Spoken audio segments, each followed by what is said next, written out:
Hola a todos y bienvenidos. Today we're looking at verbs like gustar. Now this is an incredibly useful topic and it can make your Spanish sound fantastic when you start to get the hang of it. Now from experience as a Spanish teacher, I don't often hear mistakes with gustar itself. Students tend to use it really well. And when I ask students, how do you say I like the book?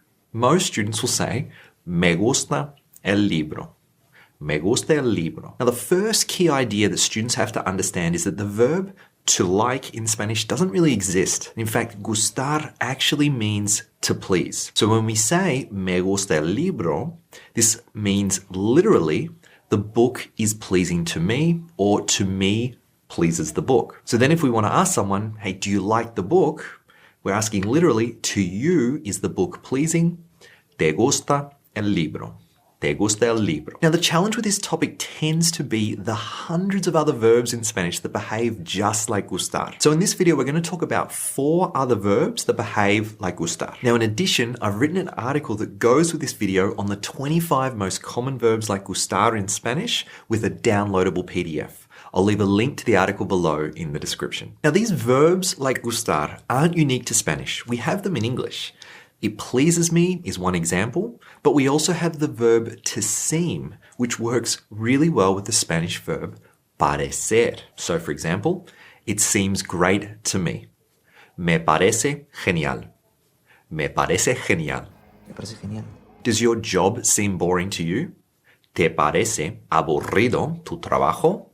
And with an accent from Spain, ¿te parece aburrido tu trabajo? ¿Te parece aburrido tu trabajo? Now, it's not what it seems.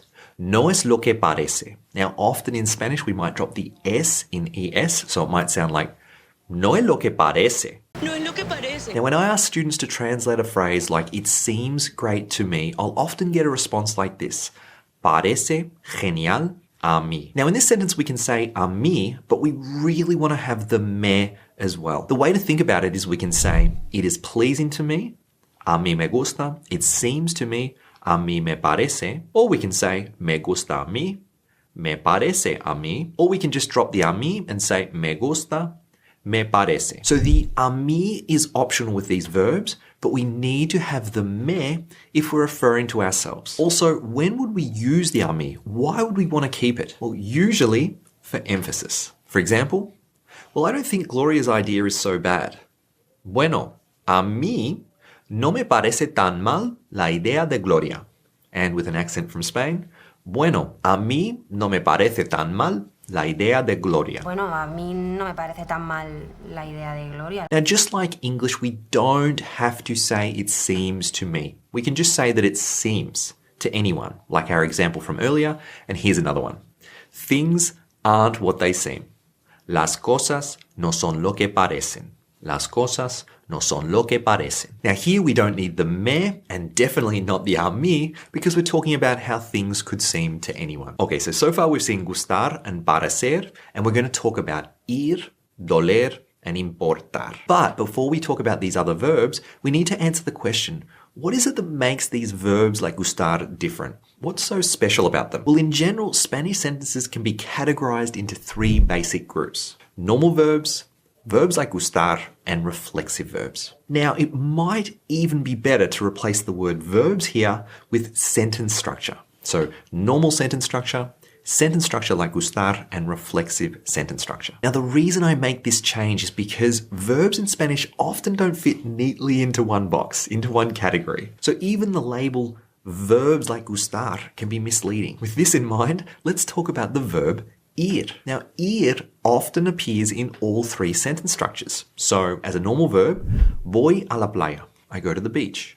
As a verb like gustar, me va, and we'll talk about that in a moment. And as reflexive verbs, me voy, I'm leaving. Now, for more details on ir as a normal verb and a reflexive verb, check out our video on ir versus irse. I'll leave a link to it up here. Now, as a verb like gustar, we can use ir to ask someone how they are going in general. For example, hey, how's it going with you?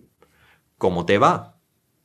¿Cómo te va? We can also use it to say whether something works for us. For example, if any day this week works for you, send me a message. Si algún día de esta semana te va bien, me envías un mensaje. Si algún día de esta semana te va bien, me envías Un mensaje. Si algún día de esta semana te va bien, me envías un mensaje. Now, to respond to a statement like this, you could say, well, Thursday works for me. Literally, Thursday goes well to me. Me va bien el jueves. Me va bien el jueves. So as you can see, ir can use any structure, and there is a subtle shift in meaning. Me voy, I go. Me va, it works for me. And me voy, I'm leaving. And so one of the key things I want you to take away from this video is this idea that many verbs in Spanish can do this. And as students of Spanish, we need to notice it and practice it. Now, at the start of this video, I mentioned that your Spanish will start to sound fantastic when you can incorporate these verbs. So often early stage Spanish students will want to ask, does Thursday work for you? El jueves está bien. Now, this will get your idea across, and it's grammatically fine, but you will start to sound more natural in Spanish if you can include questions like, ¿te va bien el jueves?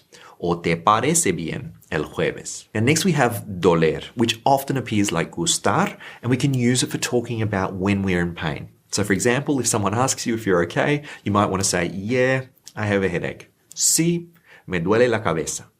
Sí, me duele la cabeza. Sí, me duele la cabeza. Now it helps here if we think of the sentence as my head hurts, or more literally, the head is hurting me, which is how we need to express the idea in Spanish. But we can also use doler for ideas that hurt us emotionally. For example, it hurts me that we couldn't be together. Me duele que no pudimos estar juntos. Me duele que no pudimos estar juntos. Me duele que no pudimos estar juntos. Now the next verb we're going to look at is importar, which can also make your Spanish sound really great if you can get into the habit of using it. So if someone says that they don't like how you are dressed, you could say, I don't care. Look. This in Spanish would be, no me importa. Mira. No me importa. Mira. No importa, mira. Now we can also use importar to talk about caring for someone. I don't love her as a girlfriend, but I care about her as a friend. No la quiero como novia, pero me importa como amiga. No la quiero como novia, pero me importa como amiga. No la quiero como novia, pero me importa como amiga. So try to incorporate me importa or no me importa into your Spanish conversations. Now, something I haven't covered so far is the most common conjugations of gustar and other verbs like gustar, and I'll quickly cover these. So we have, it is pleasing to me, a mí me gusta.